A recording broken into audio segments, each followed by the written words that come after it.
अब ये रोना धोना बंद करो और चुपचाप साइन करो इन पेपर्स पर। उसने उस लड़की को घूरते हुए कहा। आद्विक, तुम ये बिल्कुल ठीक नहीं कर रहे हो। मैंने तुम्हें अपना सबसे अच्छा दोस्त माना था, लेकिन मुझे नहीं पता था तुम इतने गिरे हुए इंसान हो। वो लड़की रोते हुए बोली, मुझे तुम्हारा ये लेक्चर सुनने में कोई इंटरेस्ट नहीं है। जल्दी से साइन करो, देर हो रही है। मुझे और भी काम है तुम्हारा ये मेलोड्रामा देखने के अलावा। आद्विक ने कहकर अपनी आंखों पर चश्मा चढ़ा लिया। आकृति ने कुछ पल उसे नफरत भरी निगाहों से घूरा और फिर सिसकते हुए सामने पड़े कागजों पर साइन कर दिया। मुबारक हो, आज से आप दोनों पति पत्नी हुए, वकील ने कहा तो एक टेढ़ी मुस्कान आद्विक के होंठों पर फैल गई। मुबारक हो बीवी, आद्विक ने आकृति के कंधे पर हाथ रखकर उसे खुद से सटाते हुए कहा तो आकृति ने नफरत से घूरते हुए उसका हाथ झटक दिया। ऐसा नहीं था कि आद्विक ने पहली बार उसे टच किया था, पर इस बार उसके छूने भर से ही आकृति को घिना रही थी। उसकी इस हरकत पर आद्विक खुलकर मुस्कुरा उठा। उसने आकृति का हाथ पकड़ा और उसे लेकर बाहर आ गया। देखो आद्विक, तुमने जो कुछ भी कहा मैंने किया। अब प्लीज़ मेरे भाई को छोड़ दो। आकृति की आवाज़ में दर्द छलक आया था। आद्विक ने कुछ पल आकृति को देखा और फिर बोला, इतनी भी क्या जल्दी है बीवी, अभी तो हमें सच की शादी करनी है। मतलब मतलब ये कि अभी हम मंदिर में शादी करेंगे। वो क्या है ना, तुम्हारी ये सूनी मांग और ये खाली गला मुझे बिल्कुल अच्छा नहीं लग रहा। और उसके बाद होगा तुम्हारा गृह प्रवेश। माँ अपनी बहू का वेट कर रही हैं घर पर। उसके बाद तुम्हारे भाई को छोड़ दूंगा, डोंट वरी बीवी। आद्विक ने कहा तो आकृति के चेहरे पर कड़वाहट पसर गई। चलें बीवी। आद्विक के उसे बीवी कहने पर आकृति बुरी तरह चिढ़ गई और जल्दी से गाड़ी का दरवाज़ा खोलकर उसमें बैठ गई। आद्विक भी मुस्कुराते हुए गाड़ी में आ बैठा और उसने गाड़ी मंदिर की ओर घुमा दी। कुछ ही देर में गाड़ी एक मंदिर के बाहर आकर रुकी। दोनों गाड़ी से उतरकर मंदिर की ओर बढ़ गए। पंडित जी, सब तैयारी हो गई ना? आद्विक ने पंडित जी से कहा। जी जजमान, जैसा आपने कहा था सब तैयारी हो गई, क्योंकि आद्विक ने पहले ही पंडित जी को सारी तैयारी करने को कह दिया था, इसलिए सब कुछ तैयार ही था। पंडित जी ने दोनों को मंडप में आने को कहा। दोनों वहां आए तो पंडित जी ने उनका गठबंधन किया और उन्हें बैठने को बोला। दोनों बैठ गए तो पंडित जी ने मंत्रोच्चारण शुरू किया। कन्या अपना हाथ वर के हाथ में दे, पंडित जी ने कहा तो आद्विक ने उसका हाथ पकड़कर अपने हाथ में रख लिया। हवन कुंड में आहुति देने के बाद पंडित जी ने दोनों को फेरों के लिए खड़े होने को बोला। दोनों खड़े हो गए और मंत्रोच्चारण के बीच दोनों सात जन्म साथ निभाने के वचनों के साथ सात फेरे लेने लगे। फेरों के बाद आद्विक ने उसके गले में मंगलसूत्र बांधकर उसे हमेशा के लिए एक बंधन में बांध दिया। साथ ही उसकी मांग में अपने नाम का सिंदूर भरकर ये ऐलान कर दिया कि अब से उस पर सिर्फ आकृति का हक है और आकृति पर सिर्फ उसका। जैसे ही आद्विक ने आकृति की मांग में सिंदूर भरा, वैसे ही उसकी आंख से आंसू बह निकला। कितने सपने सजाए थे उसने इस दिन के लिए, क्या क्या नहीं सोचा था अपनी शादी को लेकर, लेकिन ऐसा कुछ तो उसके सपनों में शामिल ही नहीं था। यहाँ तक कि यह शख्स जिसके साथ जन्म जन्मांतरों तक बंधन में बंधी है, वो तो बिल्कुल नहीं था, और जो था उसे तो इस बारे में कोई भनक भी नहीं थी। आज से आप दोनों पति पत्नी हुए। पंडित जी की आवाज़ से आकृति की तंद्रा टूटी। दोनों ने झुककर पंडित जी के पैर छूकर उनका आशीर्वाद लिया। पंडित जी ने भी स्नेह से उनके सिर पर हाथ रख दिया। उनका आशीर्वाद लेकर दोनों आद्विक के घर की ओर निकल गए। मुबारक हो मिसेज आकृति। आद्विक सिंह शेखावत गाड़ी चलाते हुए आद्विक ने आकृति को छेड़ दिया, जिससे आकृति चिढ़ गई। उसने आद्विक को घूरा तो उसने अपनी एक आंख दबा दी, तो आकृति ने उसकी बेशर्मी पर कुड़कर बाहर की ओर चेहरा कर लिया। कुछ देर बाद गाड़ी एक सुनसान सी जगह आकर रुकी। ऐसी जगह देखकर आकृति को घबराहट होने लगी। अचानक ही आद्विक उसकी ओर झुक गया, जिससे आकृति की रही सही जान भी सूख गई। आद्विक, आद्विक ने उसके होंठों पर अपनी उंगली रख दी। चुपचाप मेरी बात सुनो, अब बहुत हो गई मस्ती मजाक। अब हम घर जा रहे हैं। अगर तुमने वहाँ होशियारी दिखाई ना, तो मुझसे बुरा कोई नहीं होगा। वहाँ जाकर ऐसा दिखाना कि हमारी लव मैरिज है और तुम मेरे साथ बहुत खुश हो। अगर तुमने ज़रा सा भी अपना दिमाग चलाने की कोशिश की तो याद रखना, अपने भाई से पूरी ज़िंदगी नहीं मिल पाओगी। आई बात समझ में? आद्विक ने उसे घूरते हुए कहा तो आकृति ने डरकर हाँ में सिर हिला दिया। Good girl. आद्विक ने उसके गाल थपथपाए और सीधा होकर गाड़ी आगे बढ़ा दी। आकृति ने कुछ पल उसे देखा और फिर चेहरा बाहर की ओर घुमा लिया। उसकी आंखों से आंसू बहने लगे। इस वक्त वो खुद को इतना कमज़ोर और बेबस महसूस कर रही थी जितना उसने अपनी पूरी ज़िंदगी में भी नहीं किया था। अगर बात उसके भाई की नहीं होती तो वो कब का आद्विक को सबक सिखा चुकी होती, मगर इस वक्त वो बेहद मजबूर थी। कुछ देर बाद गाड़ी एक घर के सामने रुकी। घर ना ज़्यादा बड़ा था ना ही छोटा, पर दिखने में काफ़ी खूबसूरत लग रहा था। गाड़ी से उतरकर आद्विक ने डोरबेल बजाई तो एक 45-50 साल की औरत ने घर का दरवाज़ा खोला। दरवाजे पर आद्विक को किसी लड़की के साथ, वो भी शादी के जोड़े में देखकर उनको बहुत हैरानी हुई। वो आंखें फाड़कर दोनों को देख रही थी और आद्विक के चेहरे पर मुस्कान ऐसे चिपकी थी जैसे किसी ने उसके होंठों को पकड़कर उसके गालों पर फेविकोल से चिपका दिया हो। और आकृति उसकी मुस्कुराहट देखकर मन ही मन कुड़ रही थी। अरे माँ, अब क्या सारी रात बाहर ही रखने का इरादा है? अपनी बहू का स्वागत नहीं करेंगी? आद्विक मुस्कुराते हुए बोला तो शमिता जी की तंद्रा टूटी। एक मिनट, तुम दोनों यहीं रुको। अरे ओ लक्ष्मी, जल्दी से आरती की थाली लेकर आ। उन्होंने घर में काम करने वाली को आवाज़ दी। उनका कहा मानकर लक्ष्मी जल्दी से रसोई में भाग गई। थोड़ी ही देर में लक्ष्मी सभी सामान लेकर आ गई। शमिता जी ने दोनों की आरती की और आकृति को अपना दाहिने पैर से चावल से भरा कलश गिराने को कहा। आरती ने भारी मन से कलश को ठोकर मारी। लक्ष्मी ने एक सफ़ेद कपड़ा दरवाजे पर बिछा दिया और एक लाल रंग से भरी थाली को वहीं रख दिया। बेटा, पहले अपना दाहिना पैर आगे रखो और इस कपड़े पर अपने पैरों के छाप छोड़ते हुए अंदर आ जाओ। आकृति आकर उस थाल में खड़ी हो गई, फिर अपना दाहिना पैर आगे बढ़ा दिया। उस सफ़ेद कपड़े पर अपने पैरों की छाप छोड़ते हुए वो अंदर आ गई। आद्विक ने जैसे ही घर के अंदर आने को पैर बढ़ाया, तभी एक झन्नाटेदार थप्पड़ उसके गाल पर पड़ा। माँ, वो अपने गाल पर हाथ धरे हैरानी से अपनी माँ को देख रहा था, जो दुर्गा माँ बनी उसे घूर रही थी। ये क्या है माँ? अपनी बहू का स्वागत मिठाई से और मेरा पिटाई से? ये गलत बात है। आद्विक मुंह बनाते हुए बोला। लक्ष्मी, जरा मेरा डंडा उठाना। शमिता जी उसे घूरते हुए बोली। माँ, माँ क्या कर रही हो माँ? ऐसे कोई अपने लाल को मारता है क्या? उसने अपनी माँ को बातों में लेना शुरू कर दिया था। लाल, अभी इस लाल को काला करती हूँ मारते मारते। रुक तू। अरे पर मैंने किया क्या है, किया क्या है? कहकर शमिता जी ने उसके कान मरोड़ दिए। आ आ माँ, क्या कर रही हो? दर्द हो रहा है मुझे। आद्विक का कान एकदम लाल हो गया था। अरे बहू को घर ले आया, वो भी ऐसे रूखे सूखे। बताना भी ज़रूरी नहीं समझा तूने? कितने अरमान थे मेरे कि अपनी बहू को ऐसे लाऊंगी वैसे लाऊंगी। तूने सब पर पानी फेर दिया। शमिता जी ने कहा तो आद्विक ने अपना सर पीट लिया। अरे माँ, वो क्या है ना, आपकी बहू को ही जल्दी जल्दी हो रही थी कि शादी की, इसलिए हमने सोचा सीधा आपको सरप्राइज़ देंगे।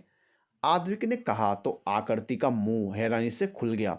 वो सोचने लगी कि कितना बेशर्म है ये इंसान, खुद को बचाने के लिए बेवजह उसे फंसा रहा है। आद्विक ने उसे देखा तो वो गुस्से से उसे घूरने लगी। माँ, माँ, वो सब छोड़ो ना, देखो ना मैं आपके लिए कितनी प्यारी बहू लेकर आया हूँ। आप अभी मुझे छोड़ो, अपनी बहू के लाड लड़ाओ। क्या सोचेगी वो कि उसके आने से आप खुश नहीं हो? आद्विक ने कहा तो शमिता जी ने उसका कान छोड़कर आकृति के पास आ गई। माफ़ करना बेटा, वो ज़रा। खैर छोड़ो, तुम थक गई होगी ना, चलो तुम्हें तुम्हारे कमरे में छोड़कर आती हूँ। तुम फ्रेश हो जाना, तब तक मैं तुम्हारे खाने के लिए कुछ बनाती हूँ। मुझे पता है इस नालायक ने कुछ खिलाया नहीं होगा तुम्हें। आओ चलो, शमिता जी ने कहा तो आकृति हल्के से मुस्कुरा दी। शमिता जी उसे लेकर आद्विक के कमरे में आई। तुम कपड़े बदल लो, फिर थोड़ा रुक कर। अरे तुम्हारे पास तो कपड़े ही नहीं होंगे, रुको मैं कुछ लेकर आती हूँ। ये नालायक भी ना, पहले बता देता तो मैं सब तैयारी तो करके रखती। बड़बड़ाते हुए कमरे से बाहर निकल गई। थोड़ी देर बाद वो एक साड़ी लेकर आई और उसे आकृति को थमाते हुए बोली। बेटा, अभी के लिए तुम ये पहन लो, सुबह आदि के साथ जाकर अपने लिए कुछ कपड़े और बाकी ज़रूरत का सामान ले आना। जी आंटी। आकृति ने वो साड़ी थाम ली। आंटी नहीं, अब माँ कहने की आदत डालो बेटा। शमिता जी ने प्यार से उसके गाल थपथपाए। जी माँ। आकृति ने कहा तो शमिता जी का चेहरा खिल उठा। वे उसे जल्दी कपड़े बदलकर नीचे आने का बोलकर वहाँ से चली गई। आकृति ने वो साड़ी उठाई और बाथरूम में चली गई। बाथरूम में आकर उसकी नज़र आईने पर पड़ी। कितनी बदली हुई लग रही थी वो, ऐसा भी क्या बदला था सिर्फ एक दिन में। हाँ, बदला तो था। अब वो सिर्फ किसी की बेटी या किसी की बहन नहीं थी। अब वो किसी की पत्नी, किसी की बहू भी थी। उसकी नज़र उसके गले में पड़े मंगलसूत्र और मांग में सजे सिंदूर पर गई, तो उसके रुके हुए आंसू फिर से बह निकले। वो कुछ देर यूं ही आईने में देखती रही, फिर जब रुका ना गया तो अपना चेहरा हाथों से ढककर रो पड़ी। आदमी कपड़े बदलने के लिए कमरे में आया था। आकृति को कमरे में ना पाकर वो परेशान हो उठा। ये कहाँ चली गई? कमरा देखने के बाद वो बालकनी में गया। वो वहाँ भी नहीं थी। तो फिर वो बाथरूम के पास आया तो उसे किसी के रोने की आवाज़ सुनाई दी। वो घबरा गया। आकृति, तुम अंदर हो क्या? आकृति, बाहर आओ, वो दरवाज़ा पीटते हुए बोला। आकृति, तुम सुन रही हो? बाहर आओ। अंदर से कोई आवाज़ नहीं आई तो उसने फिर से दरवाज़ा खटखटाया। आकृति ने उसकी आवाज़ सुनी तो जल्दी से खुद को शांत किया और बोली, आ रही हूँ। हाँ, जल्दी आओ। आद्विक ने उसकी आवाज़ में भारीपन महसूस कर लिया था। वो बेहद बेचैन हो गया था। थोड़ी देर बाद बाथरूम का दरवाज़ा खुला और आकृति बाहर आई। आद्विक ने नज़र उठाकर उसे देखा तो उसकी लाल आंखें देखकर उसके मन में टीस सी उठी। वो तेजी से उसके पास आया और उसका चेहरा अपने हाथ में लेकर बोला, क्या हुआ आकृति, तुम रो क्यों रही हो? कोई प्रॉब्लम है तो मुझे बताओ। दूर रहो तुम मुझसे। तुम्हारी ये झूठी हमदर्दी की ज़रूरत नहीं है मुझे। ये ढोंग मत करो मेरे सामने, समझे? उसने आद्विक के हाथ झटक दिए। आद्विक कुछ कहने को हुआ, तभी उसकी नज़र दरवाजे पर खड़ी शमिता जी पर गई। माँ, आप यहाँ? आद्विक ने बात संभालते हुए कहा तो आकृति भी जल्दी से नॉर्मल हो गई। उसने अपने आंसू साफ करके एक झूठी मुस्कान अपने चेहरे पर सजा ली। वो मैं तो तुम दोनों को खाने के लिए बुलाने आई थी, शमिता जी ने कहा। जी आंटी, मतलब माँ, हम बस आ ही रहे थे। आकृति ने अपनी फिसलती जुबान को संभाल लिया था। ठीक है, जल्दी आ जाओ, शमिता जी ने मुस्कुराते हुए कहा और वहां से चली गई। आद्विक ने एक नज़र आकृति को देखा और कमरे से निकल गया। थोड़ी देर बाद आकृति भी नीचे आ गई। शमिता जी खाना परोसने लगी तो आकृति ने उनके हाथ से बर्तन लेकर उन्हें कुर्सी पर बैठा दिया। आप आराम से बैठिए माँ, ये सब मैं कर लूँगी। अरे नहीं नहीं बेटा, आज ही तो तुम आई हो, तुम रहने दो, मैं कर लूँगी। शमिता जी पहले दिन ही उससे काम करवाने में हिचक रही थी। माँ, आप आज तक ये सब करते आए हो, अब आप आराम कीजिए, बाकी सब मैं संभाल लूँगी। आकृति ने अपनेपन से कहा तो शमिता जी मना नहीं कर पाई। वहीं आद्विक के होंठों पर भी प्यारी सी मुस्कान फैल गई। खाना खाने के बाद आकृति ने सारे बर्तन किचन में रखे और शमिता जी के साथ उनके कमरे में आ गई। बेटा, इस वक्त तुम्हें आद्विक के साथ होना चाहिए, वो इंतज़ार कर रहा होगा, शमिता जी ने कहा। अब क्या मैं अपनी माँ के पास नहीं आ सकती? इतना भी हक नहीं है मेरा? आकृति ने नाराज़गी जताई तो शमिता जी मुस्कुरा उठी। वो उसके गाल थपथपाकर बोली, क्यों नहीं आ सकती? बिल्कुल आ सकती हो। जितना आदि का हक है उतना ही तुम्हारा भी है। उनकी बात सुनकर आकृति उनके गोद में सिर रखकर लेट गई। आज ना जाने कितने सालों बाद उसे माँ की ममता भरी गोद नसीब हुई थी। जब वो 8 साल की थी तभी उसके भाई को जन्म देते हुए उसकी माँ चल बसी थी। माँ की मौत के कुछ महीनों बाद ही पिता ने दूसरी शादी कर ली ताकि उनके बच्चों को माँ का प्यार मिलता रहे। लेकिन ये उनकी सबसे बड़ी गलती थी। सौतेली माँ जब नई नई आई थी तब तो उसने दोनों बच्चों को बहुत प्यार से रखा, लेकिन फिर उसके पापा अपने काम में इतने बिजी हो गए कि बच्चों के लिए वक्त ही नहीं रहा। तो नई माँ ने भी बच्चों पर ध्यान देना बंद कर दिया। कुछ समय बाद उनके खुद के बच्चे हुए तो हालात और ज़्यादा बदतर हो गए। पहले जो थोड़ा बहुत ध्यान उनका रखती थी अब वो भी बंद हो गया था। साथ ही बढ़ गए थे उन मासूमों पर अत्याचार। आकृति के पापा के घर से निकलते ही वो दोनों पर जुल्म करने लगती। घर का सारा काम आकृति से कराती, ना उसे स्कूल जाने देती। बड़ी मिन्नतों के बाद उसे स्कूल जाने की अनुमति मिली, वो भी इस शर्त पर कि वो घर का सारा काम करके जाएगी और आकर भी सारा काम वही करेगी। ज़रा सी भी गलती हो जाए तो उसका खामियाजा मासूम आकृति को हर रोज़ अपने शरीर पर एक नया निशान लेकर चुकाना पड़ता। उसके शरीर पर कभी थप्पड़ का निशान होता तो कभी जलने का। साथ ही अपने पापा को कुछ भी बताने पर आकृति और उसके भाई को जान से मारने की धमकी दी जाती। नई माँ के साथ साथ उनके बच्चे भी उसे हमेशा परेशान ही करते। कुछ समय बाद आकृति इन सब की आदी हो गई, लेकिन उसकी माँ और उनके बच्चों के व्यवहार में कोई बदलाव नहीं आया। उनके अत्याचार दिन पर दिन और ज़्यादा बढ़ते गए। क्या हुआ बेटा, कहाँ खो गई? शमिता जी की आवाज़ से आकृति वर्तमान में आई। नहीं माँ, कुछ नहीं, बस ऐसे ही। आकृति उठकर बैठ गई थी। रात बहुत हो गई है, अब जाकर आराम करो, शमिता जी ने प्यार से उसके गाल छूकर कहा। तो वो हाँ में सर हिलाकर वहाँ से चली गई। आकृति अपने कमरे में आई तो आद्विक को जागते देखकर हैरान रह गई। आद्विक बेड के सिराने से कमर लगाए अपने लैपटॉप में कुछ कर रहा था। आकृति की आहट पाकर उसने सिर उठाया और बोला, कितनी देर लगा दी, मैं कब से तुम्हारा इंतज़ार कर रहा था। क्यों? तुम क्यों मेरा इंतज़ार कर रहे थे? आकृति का मन किसी अनहोनी से घबरा रहा था। आद्विक ने गौर से आकृति को देखा तो पाया एक अनजाने से डर ने उसके चेहरे पर अपनी जगह बना ली थी। माथे पर पसीना तैर रहा था, शरीर में हल्की कंपन होने लगी थी। आद्विक कुछ देर तक उसे देखता रहा और अगले ही पल उसके होंठों पर शैतानी हंसी तैर गई। वह उठा और आकृति की ओर बढ़ गया। मेरे पास क्यों आ रहे हो तुम? दूर रहो मुझसे। आकृति उसे घबराई सी पीछे हटने लगी। तुमने पूछा था ना कि मैं तुम्हारा इंतज़ार क्यों कर रहा था। अरे आज शादी हुई है हमारी, और ये रात शादी के बाद की पहली रात। आज तो मौका भी है, दस्तूर भी, तो क्यों ना मौके पर चौका मारा जाए। आद्विक ने शौकी से कहा तो आकृति के शरीर में एक झुरझुरी सी दौड़ गई। वो पीछे हटी लेकिन हट नहीं पाई, क्योंकि पीछे दीवार आ गई थी। आकृति आद्विक की साइड से निकलने को हुई तो आद्विक ने उसके दोनों ओर दीवार पर हाथ रखकर उसे वहीं ब्लॉक कर दिया। देखो आद्विक, तुमने जो कहा मैंने किया, पर प्लीज़ ये नहीं। तुम सब जानते हो ना कि मैं। आद्विक प्लीज़, तुम जो कहोगे मैं करूँगी, पर प्लीज़ ये मत करो। वो रो पड़ी। आद्विक ने उसे रोते देखा तो एकदम उससे दूर हो गया। उसने हाथ बढ़ाकर उसके आंसू साफ किए तो उसका स्पर्श पाकर आकृति डर से चीख उठी। उसे ऐसे घबराते देखकर आद्विक को बहुत बुरा लगा। वो बिना कुछ बोले जाकर बिस्तर पर लेट गया। कुछ देर तक जब कोई हलचल नहीं हुई तो आकृति ने अपनी आंखें खोलकर देखी।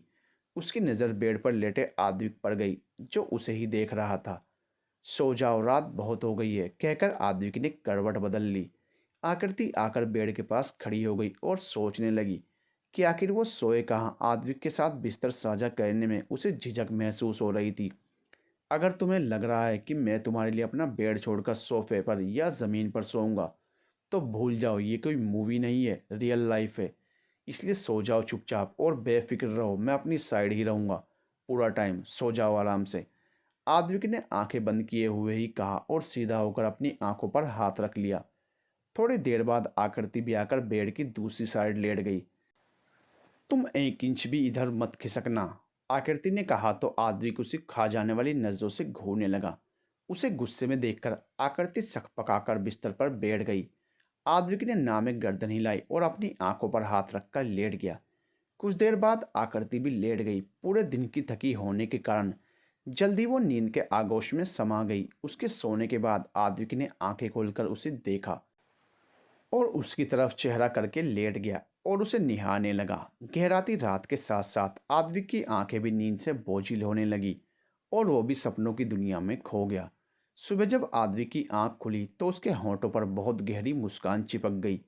आकृति ने नींद में अपनी जगह से खिसक कर आद्विक के सीने पर सिर रख लिया था और आद्विक ने उसे अपनी बाहों के घेरे में लिया हुआ था। रात मुझे बोल रही थी अपनी जगह से एक इंच भी मत हिलना। अभी देखो, खुद सारी अपनी जगह से खिसक कर मेरी जगह में आ गई। वैसे जो भी हो, इससे खूबसूरत सुबह कोई हो ही नहीं सकती। आद्विक मन ही मन बड़बड़ाया और आकृति के चेहरे पर बिखरे बालों को उसके कान के पीछे कर दिया और उसके मासूम से चेहरे को निहारने लगा। कितनी शांत और मासूम लग रही थी वो, बिना किसी छल कपट के, एकदम निश्चल मासूम बच्ची। आकृति की गर्म सांसें आद्विक के सीने पर पड़ रही थी, जो उसे मदहोश करने के लिए काफ़ी थी। आद्विक ने खुद पर संयम रखा और आरती को अपने सीने से हटाकर बेड पर ठीक से सुला दिया और हल्के से उसका माथा चूमकर धीरे से बोला, थैंक यू मेरी सुबह इतनी खूबसूरत बनाने के लिए। काश हर सुबह आज के जैसी ही हो। आद्विक ने प्यार से उसके बाल उसके कान के पीछे समेटे और अपने कपड़े लेकर बाथरूम में चला गया। थोड़ी देर बाद वो बाहर आया तो देखा कि आकृति अभी भी सो रही है। आद्विक उसे देखकर मुस्कुराया और रेडी होकर बाहर आ गया। अरे आ गया बेटा तू, शमिता जी ने नाश्ता टेबल पर लगाते हुए कहा। क्या बात है, आज चप्पल की जगह प्यार कैसे बरस रहा है? आदिक शैतानी से बोला तो शमिता जी उसे घूरने लगी। इज्जत तो हजम होती ही नहीं है ना तुझे। मुझे बस आपके हाथों का खाना हजम होता है। अब जल्दी से नाश्ता दो, बहुत भूख लगी है। आदिक प्लेट से पराठा उठाते हुए बोला। ओए वापस रख उसे। शमिता जी ने उसके हाथ तल मारा। पर क्यों, मुझे बहुत भूख लगी है। आद्विक ने बेचारा सा मुंह बनाकर कहा। बहू के बिना ही खाएगा, वो आने वाली होगी, उसके साथ ही खाना।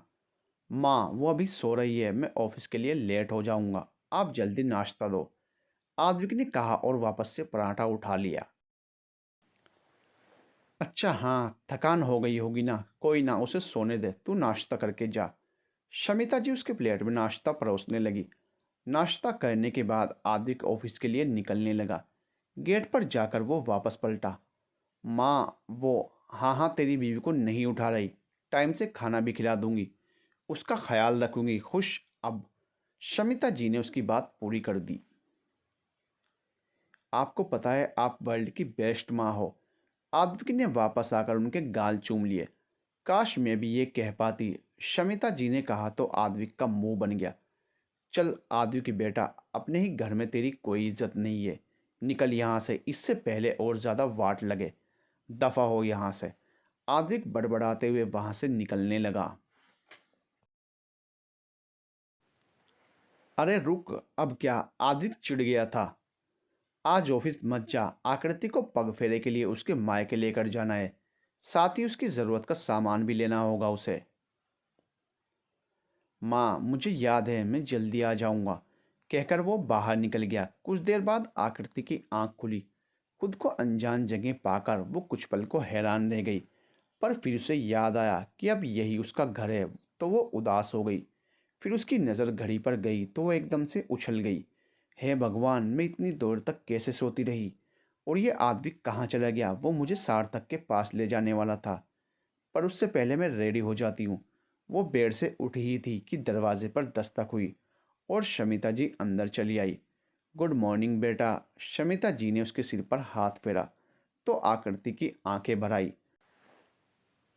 उसे शमिता जी से हमेशा से एक लगाव रहा है, क्योंकि एक वही तो है जो उसे माँ की तरह स्नेह करती थी, वरना तो सबके लिए वो बस एक बोझ ही थी। आकृति और आद्विक कॉलेज टाइम से एक दूसरे को जानते थे, बल्कि काफ़ी अच्छे दोस्त भी थे। आद्विक कई बार अपने दोस्तों को अपने घर लेकर आया था, जिस वजह से आकृति जल्दी ही उनसे घुल मिल गई थी। वो जब यहाँ आती तब वो घंटों शमिता जी के साथ बैठकर बहुत सारी बातें किया करती। शमिता जी को भी उसमें बैठी ही दिखाई देती थी। फिर जब आद्विक आकृति से शादी करके अपने घर आया तब शमिता जी की खुशी का ठिकाना नहीं था। बेटा नहाकर नीचे आ जाओ, नाश्ता तैयार है।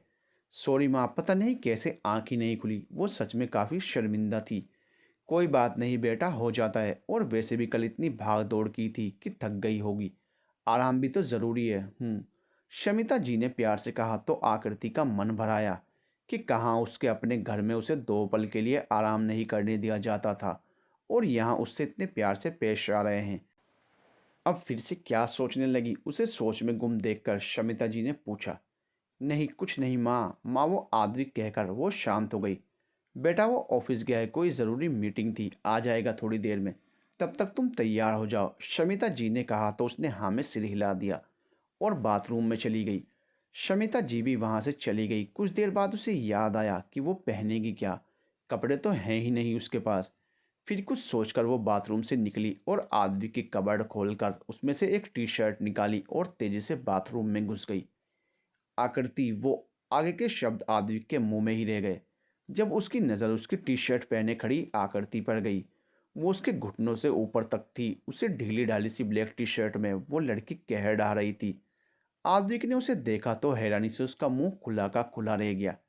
उधर उसे देखकर आकृति ने घबरा कर खुद को पर्दे के पीछे छिपा लिया। तुम यहाँ क्या कर रहे हो, तुम ऑफिस गए थे ना, वापस कब आए। ऑफिस ही गया था, पर रास्ते में पता चला कि मीटिंग कैंसिल हो गई है, तो वापस आ गया, आद्विक ने दूसरी ओर पलट कर कहा। तो तुम नॉक करके नहीं आ सकते थे, आकृति ने गुस्से से कहा। मुझे क्या पता तुम ऐसे घूम रही हो, आद्विक भी चिढ़ गया था। ऐसे से क्या मतलब है तुम्हारा, मेरे पास कपड़े नहीं थे इसलिए ये पहन लिया। मुझे क्या पता था तुम नरपिशाच की तरह ऐसे घुसे चले आओगे। बहुत ज़्यादा नहीं बोल रही हो अब तुम, आद्विक ने हल्के गुस्से में कहा। हाँ तो क्या गलत कहा मैंने? ऐसे कौन आता है अचानक से? आकृति भी हार मानने वालों में से नहीं थी। तुम छोड़ो, तुमसे बात करना ही बेकार, हर बात में बस बहस करनी होती है। तुम्हारे कहने का मतलब है कि मैं बहस करती हूँ? आकृति को गुस्सा आ गया था। मेरा मतलब ये नहीं है, बल्कि तुम सच में लड़ाका ही हो, समझी? आदित्य भी पूरे मूड में था उसे परेशान करने के। तुम्हारा खून कर दूंगी मैं, आकृति दांत पीसते हुए बोली। शादी के अगले दिन ही विधवा होने का प्लान है क्या? आद्विक ने हंसते हुए कहा। लेकिन इसकी उस बात से आकृति के चेहरे का रंग बदल गया। वो एकदम शांत पड़ गई। आद्विक ने कोई आवाज़ नहीं सुनी तो हल्का सा घूमकर देखा तो आकृति उदास सी किसी सोच में डूबी हुई थी। तब उसे ध्यान आया कि उसने क्या बोला है। कुछ देर बाद उसने अपना सिर झटका और आकृति से बोला, जल्दी रेडी हो जाओ, थोड़ी देर बाद बाहर चलेंगे। उसने बस इतना ही कहा। आद्विक ने कुछ देर उसे देखा, फिर सिर हिलाते हुए अपने कबर्ड की ओर बढ़ गया। उसने अलमारी खोली और उसमें से एक पैकेट निकालकर आकृति की ओर बढ़ा दिया। आकृति ने नज़र उठाकर उसे देखा तो उसने पैकेट लेने का इशारा किया।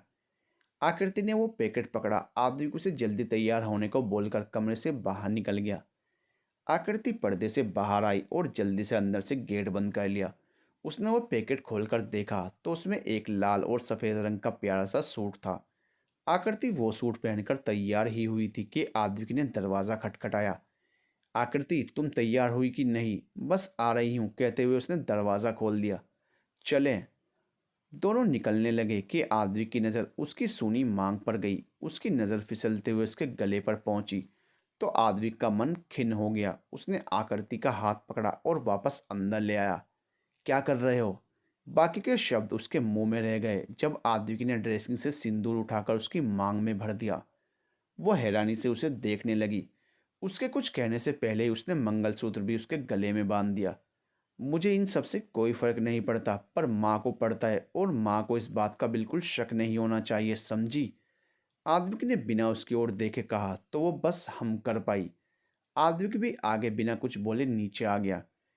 चलती हूँ माँ, आकृति ने झुककर उनके पैर छू लिए। चलती हूँ नहीं, जल्दी आती हूँ बोलो। अब तो हमेशा यहीं रहना है तुम्हें। जल्दी आना, इंतज़ार करूँगी मैं। शमिता जी ने प्यार से उसके गाल छूकर कहा तो उसकी आंखों में नमी उतर आई। थोड़ी देर बाद दोनों वहां से निकल गए। आद्विक ने गाड़ी एक छोटे से घर के सामने जाकर रोकी और दोनों घर के अंदर आ गए। दरवाज़ा खोलते ही एक 12-13 साल का बच्चा आकर आकृति से चिपक गया। दी दी, आप आ गए? मैं आपका कब से वेट कर रहा था, सार्थक उससे चिपकते हुए बोला। उसे देखकर आकृति रो पड़ी थी। पिछला पूरा दिन उसने कैसे बिताया था वो सिर्फ वही जानती थी।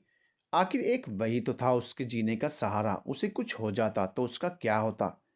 आकृति ने उसे कस के अपने सीने से लगा लिया और ना जाने कितनी बार उसके चेहरे को चूम लिया था। दी, आप रो क्यों रहे हो? अपनी बहन को रोता देखकर वो बच्चा भी परेशान हो गया था। अब मुझे छोड़कर मत जाना बेटा, वरना तुम्हारी दी जी नहीं पाएगी। आकृति ने वापस से उसे गले लगा लिया था। पर दी, मैं तो यहीं था, आप ही अपनी मीटिंग के लिए गए थे ना? अक्की भैया ने बताया था मुझे और आपने ही उन्हें बोला था कि वो मेरा ख्याल रखें। सार्थक ने आद्विक की ओर इशारा किया तो आकृति उसे देखने लगी। चैम्प, चलो मेरे पास तुम्हारे लिए कुछ है, आद्विक ने कहा तो सार्थक ने उसका हाथ पकड़ लिया।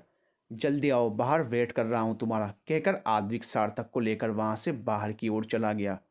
बाहर आकर आद्विक ने सार्थक को बहुत सारी चॉकलेट दी, जिन्हें पाकर सार्थक बहुत खुश हो गया।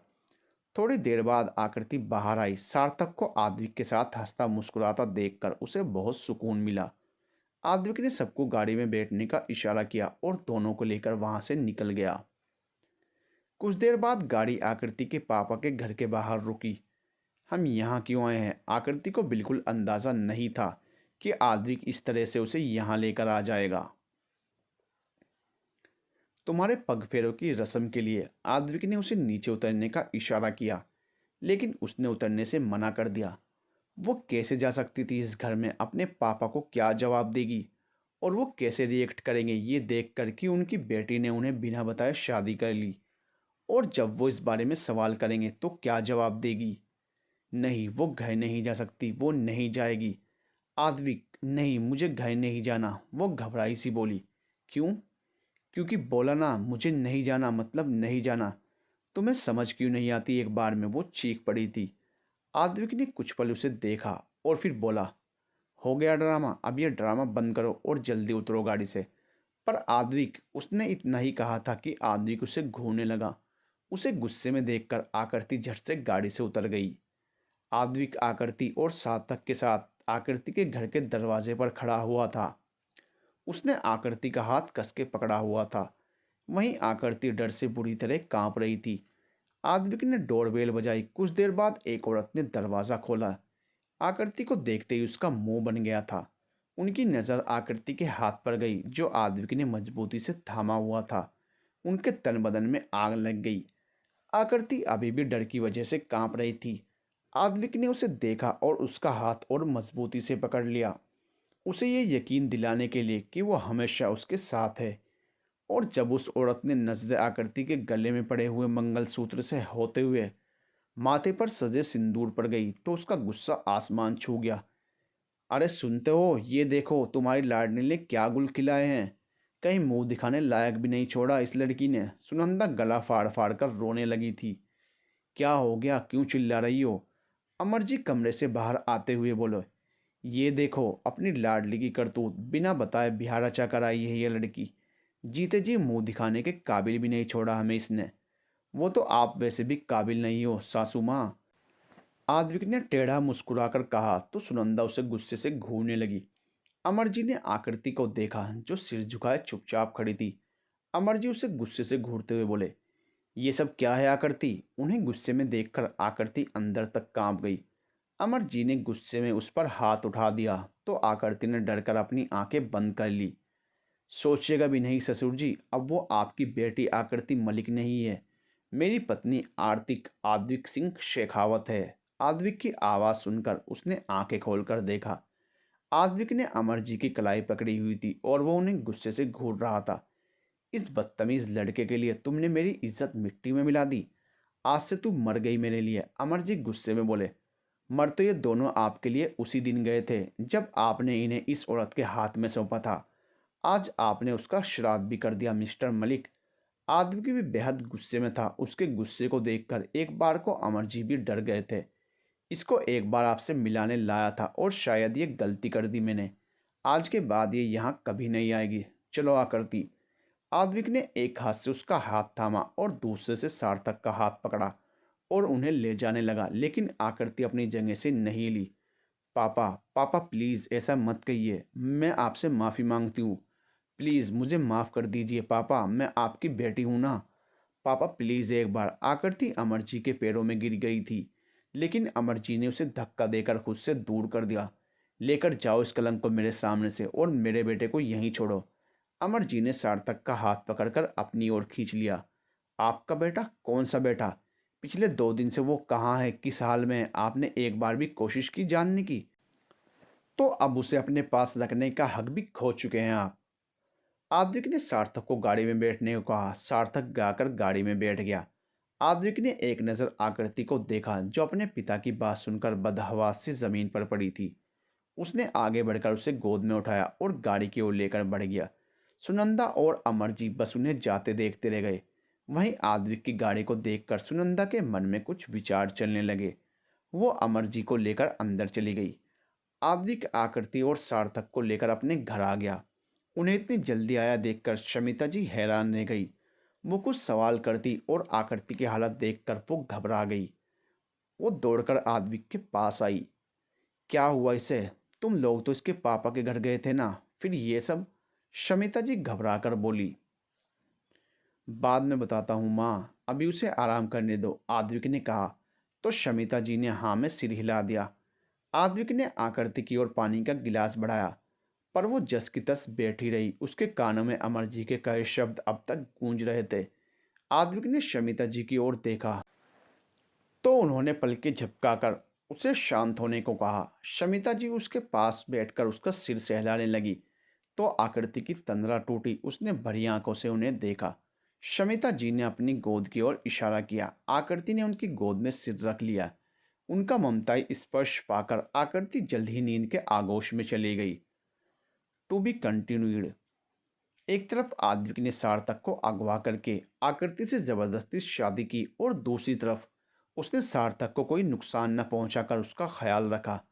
तो आखिर क्या है आद्विक का सच, जानने के लिए बने रहिए हमारे साथ मंजिल प्यार की कहानी में।